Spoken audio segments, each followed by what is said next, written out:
Hello guys, ఈరోజు మన video వచ్చేసరికి కాంపిటేటివ్ ఎగ్జామినేషన్స్లో ఎన్ని స్టేజెస్ ఉంటాయి.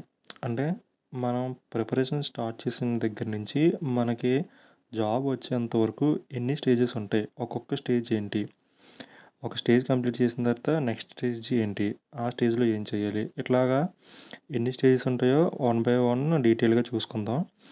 సో నేను నాకున్న ఎక్స్పీరియన్స్ ప్రకారం ఒక 15 స్టేజెస్ కింద దీన్ని డివైడ్ చేశాను. ఈ 15 స్టేజెస్లో ఒక్కొక్క దాని గురించి ఎక్స్ప్లెయిన్ చేస్తాను.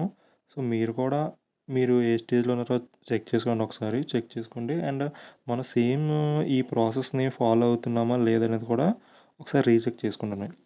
సో జనరల్గా ఏమవుతుందంటే, ఫస్ట్ ఎవరైనా సరే ఏ నాలెడ్జ్ లేని ఒక పర్సన్ కాంపిటేటివ్ ఎగ్జామ్స్కి ప్రిపేర్ అవుదాం అనుకుంటే ఫస్ట్ చేయాల్సింది ఏంటంటే, మీరు మీ ఎగ్జామ్ సెలెక్ట్ చేసుకోండి.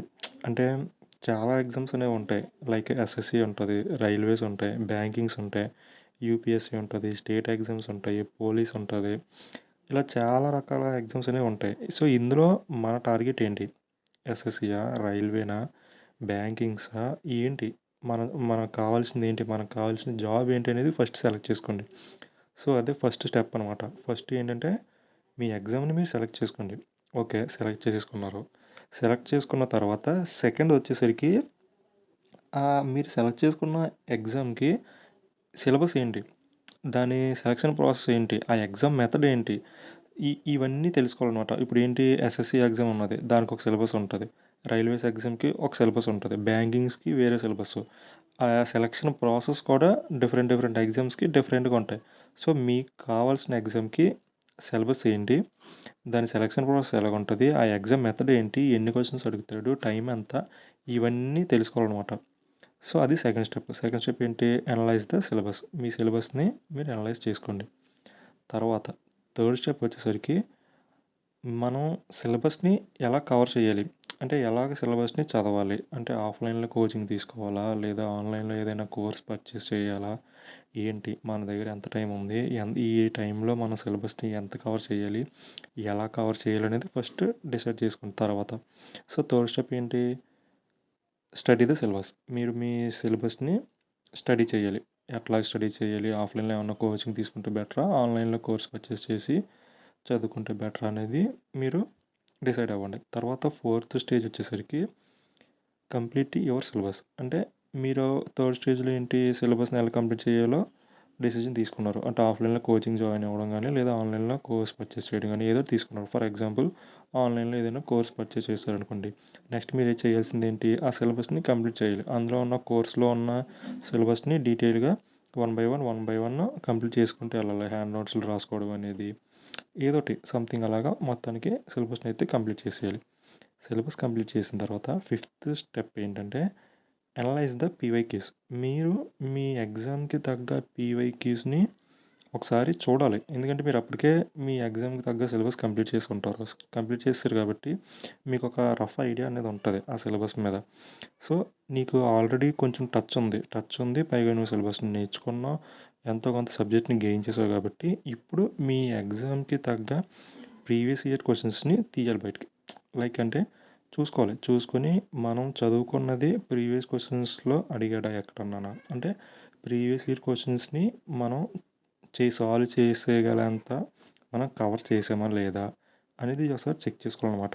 అదే fifth step, analyse the PYQs. మీరు ఎంత చదువుకున్నారు, పీవైక్యూస్కి సాల్వ్ చేసేంత మీరు చదువుకున్నారా లేదా అని ఆ పీవైక్యూస్ని సాల్వ్ చేసి ఒకసారి చెక్ చేసుకోవాలి.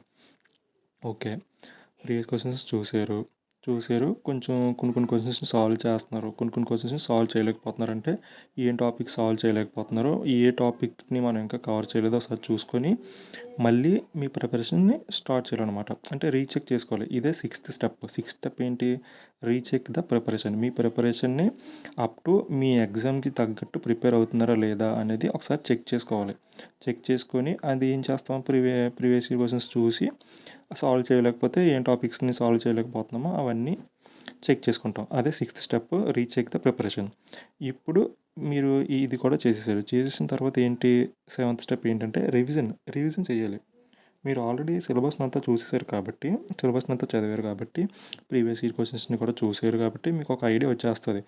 ఎగ్జామినర్ ఏ పాయింట్ ఆఫ్ వ్యూలో క్వెషన్స్ అడుగుతున్నాడు. సో, ఎగ్జామినర్ అనేది ఈ పాయింట్ ఆఫ్ వ్యూలో క్వెషన్స్ అడుగుతున్నాడు. క్వెషన్స్‌ని ఈ టైప్‌లో అడుగుతున్నాడు అనేది మీకు ఒక ఐడియా వస్తది కాబట్టి, మీరు ఆల్రెడీ సిలబస్ కంప్లీట్ చేశారు కాబట్టి, రివిజన్ చేయాలింకా. ఏ టాపిక్‌ని గట్టిగా అడుగుతున్నాడు, ఏ టాపిక్‌ని ఫ్రీక్వెంట్‌గా అడుగుతున్నాడు అవన్నీ తెలుస్తాయి. తెలిసిన తర్వాత మీరు రివిజన్ చేయాలి. సెవెంత్ స్టెప్ వచ్చేసరికి రివిజన్ అనమాట. మీరు చదువుకున్నయన్నీ రివిజన్ చేస్తూ ఉండాలి. ఇది కూడా కొన్ని రోజులు రివిజన్ చేసిన తర్వాత మీకు కాన్ఫిడెన్స్ వస్తది. టాపిక్ మీద గానీ, క్వాంటిటేటివ్ యాప్టిట్యూడ్ మీద గానీ, రీజనింగ్ మీద గానీ అంతా మీకు ఒక క్లారిటీ అనేది వస్తది రివిజన్ చేస్తే. వచ్చిన తర్వాత ఎయిత్ స్టెప్ ఏంటి? మాక్ టెస్ట్‌ని అటెంప్ట్ చేయాలి. మాక్ టెస్ట్‌లు అటెంప్ట్ చేయాలి. అది ఆన్‌లైన్ అయితే ఆన్‌లైన్ లేదా ఆఫ్‌లైన్ అయితే ఆఫ్‌లైన్. మాక్ టెస్ట్‌ని మీరు అటెంప్ట్ చేశారనుకోండి, అవి మాక్ టెస్ట్‌లు రాస్తే మీ స్కోర్ ఎంతొస్తుంది? మీ స్కోర్ ఎంతొస్తుందో మీకు తెలుస్తది. ఆ స్కోర్‌కి మీకు ప్రిలిమ్స్‌ని కట్ ఆఫ్ క్లియర్ చేయగలమా? లేదా మెయిన్స్ కట్ ఆఫ్ క్లియర్ చేయగలమా? ఈ స్కోర్ సరిపోతుందా? లేదా? ఒకవేళ తక్కువొస్తే మనం ఏం చేయాలి? ఏ టాపిక్స్‌లో తక్కువొస్తున్నాయి? మనం ఏం సాల్వ్ చేయలేకపోతున్నాం? ఇవన్నీ మీకు అర్థమవుతది. ఇవన్నీ మీకు అర్థమవుతది. సో, మీరప్పుడు ఎయిత్ స్టెప్‌లో ఉంటారనమాట. మాక్ టెస్ట్‌ని అటెంప్ట్ చేస్తే. ఇప్పుడు మాక్ టెస్ట్స్‌ని అటెంప్ట్ చేసిన తర్వాత మీరు ఏ టాపిక్‌లో అయితే వీక్‌గా ఉన్నారో, ఏ టాపిక్‌నైతే మీరు సాల్వ్ చేయలేకపోతున్నారో క్వెషన్స్‌ని మళ్ళీ అవన్నీ ఒకసారి మళ్ళీ వాటిల మీద ఫోకస్ చేసి అవి మనం ప్రాక్టీస్ చేయాలి. అవి ప్రాక్టీస్ చేస్తూ మాక్ టెస్ట్స్‌ని రాస్తూ ఉండాలి. ఒకసారి మనం చూసుకుంటూ ఉండాలి. మనం వీక్‌గా ఉన్న సబ్జెక్ట్స్‌ని కవర్ చేయగలుగుతున్నామా? లేదా? ఏంటి? అని చూసుకుండాలి.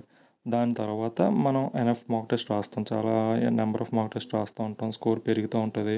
సో, అట్లా మనకి కాన్ఫిడెన్స్ అనేది వస్తదనమాట. ఓకే. మనం మనకొస్తున్న మార్క్స్‌తో ప్రిలిమ్స్ క్రాక్ చేయగలం అని ఒక ఐడియా వస్తది. అప్పుడు మీరు నైన్త్ స్టెప్‌కి వెళ్తారనమాట. అదే మీరు ప్రిలిమ్స్ అటెంప్ట్ చేయడం. ప్రిలిమ్స్ ఎగ్జామ్స్‌కి అప్లై చేస్తూ ఉంటారు. అన్ని ఎగ్జామ్స్‌కి అప్లై చేస్తూ ఉంటారు. అప్లై చేసిన తర్వాత మీరు ఆల్రెడీ ఇవన్నీ కవర్ చేశారు కాబట్టి ప్రిలిమ్స్‌ని క్రాక్ చేస్తారు. ప్రిలిమ్స్‌ని క్రాక్ చేసిన తర్వాత నైన్త్ స్టెప్ అవుతది. సో, కొన్ని ఎగ్జామ్స్ మీకు ప్రిలిమ్స్ క్రాక్ చేస్తూ ఉంటారు కాబట్టి మెయిన్స్‌కి వెళ్తారు. అదే 10థ్ step. Mains prepare for mains. మీరు ప్రిలిమ్స్ క్రాక్ చేసిన తర్వాత మెయిన్స్ ఎగ్జామ్స్ రాస్తూ ఉంటారు. సో, మెయిన్స్ ఎగ్జామ్స్ రాసిన తర్వాత అందరికీ మెయిన్స్ ఎగ్జామ్స్‌లో వెంటనే జాబ్ వచ్చేస్తదని మనం చెప్పలేం. ఎందుకంటే ఏ ఎగ్జామ్ అయినా సరే మెయిన్స్‌కి కామన్‌గా తీసేదేంటి 1:10 రేషియో. అంటే ఒక జాబ్ ఉంటే 10 క్యాండిడేట్స్‌ని మెయిన్స్‌కి షార్ట్ లిస్ట్ చేస్తారు. సో, ఈ 10 క్యాండిడేట్స్ కూడా మీట్‌లో ప్రిపేర్ అవుతున్న వాళ్ళే. అందరూ కూడా ఈ స్టెప్స్ అన్నీ ఫాలో అవుతూ అన్నీ చేసుకుంటూ వచ్చినోళ్ళే. కాబట్టి ఈ 10 మెంబర్స్‌లో ఎవరిని కూడా మనం తక్కువ అంచనా వేయలేం. అందరూ మీకున్న నాలెడ్జ్ ఈ 10 మెంబర్స్‌కే ఉంటది.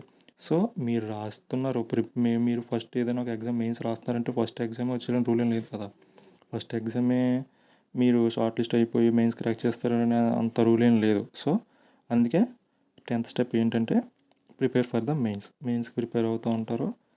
రాస్తా ఉంటారు. ఏమన్నా 1 ఆర్ 2 మార్క్స్‌లో పోతే మళ్ళీ మెయిన్స్ మళ్ళీ ఎగ్జామ్ రాయడం, ప్రిలిమ్స్ షార్ట్ లిస్ట్ అవ్వడం, మళ్ళీ మెయిన్స్ ఎగ్జామ్ రాయడం ఇట్లా జరుగుతూ ఉంటది. ఫైనల్‌గా ఇలా కొన్ని రోజులు జరిగిన తర్వాత మీరు ఏదో ఒక జాబ్‌లో సెలెక్ట్ అవుతారు. ఇదే 11థ్ స్టెప్ అనమాట. ఏదో ఒక ఎగ్జామ్ క్లియర్ చేస్తారు. సెలెక్ట్ అవుతారు 11థ్ స్టెప్. 12థ్ స్టెప్ వచ్చేసరికి దాని తర్వాత జాయినింగ్ లెటర్ ఉంటది. జాయినింగ్ లెటర్ ఇస్తారు మీరు జాయిన్ అయిపోతారు. 13థ్ స్టెప్ ఏంటంటే satisfied with your job or not. ఏంటంటే కొంతమంది స్టార్టింగ్‌లోనే వాళ్ళకి కావాల్సిన జాబ్ వచ్చేస్తది అని ఏం లేదు కదా! కొంతమందికి వచ్చిన జాబ్ సాటిస్ఫై అవ్వకపోవచ్చు. లైక్ ఏంటంటే కొంతమందికి జాబ్ లొకేషన్ అనేది హోమ్ స్టేట్‌కి చాలా దూరంగా ఉండొచ్చు. లేదంటే అనుకున్న స్ లెవెల్ ఉంటాయి.